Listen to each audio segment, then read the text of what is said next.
નમસ્કાર, સ્વાગત છે આપનું ઝી 24 કલાકમાં। આપની સાથે હું છું મિત્તલ। મહત્વના સમાચાર। વિમાન દુર્ઘટનામાં વધુ એક મોત નીપજ્યું છે। વિમાનના કાટમાળ નીચેથી મળ્યો છે મહિલાનો મૃતદેહ। ઘટનાના ત્રીજા દિવસે મહિલાનો મૃતદેહ મળ્યો છે। પ્લેનના પાછળના ભાગ નીચે મૃતદેહ દબાયેલો હતો। ઘટનાના ત્રીજા દિવસે મહિલાનો મૃતદેહ મળી આવ્યો છે। ઘટનાના આ ત્રીજો દિવસ આજે થઈ ગયો અને ત્યારે મહિલાનો એક મૃતદેહ મળ્યો છે। આ મૃતદેહ પાછળના ભાગે કાટમાળ નીચે દબાયેલો હતો। વિમાનના કાટમાળ નીચેથી મહિલાનો મૃતદેહ મળી આવ્યો છે, એટલે કે હજી જે કાટમાળ છે ત્યાં શોધખોળ થઈ રહી છે। કાટમાળ હટાવવાની કામગીરી થઈ રહી છે। જે પણ મૃતદેહો છે અથવા તો અમુક જે અવશેષો છે તેને બહાર કાઢવામાં આવી રહ્યા છે।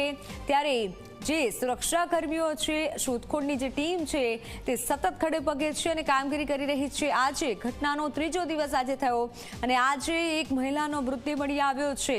કાટમાળ નીચે દબાયેલી હાલતમાં મહિલાનો મૃતદેહ મળ્યો છે।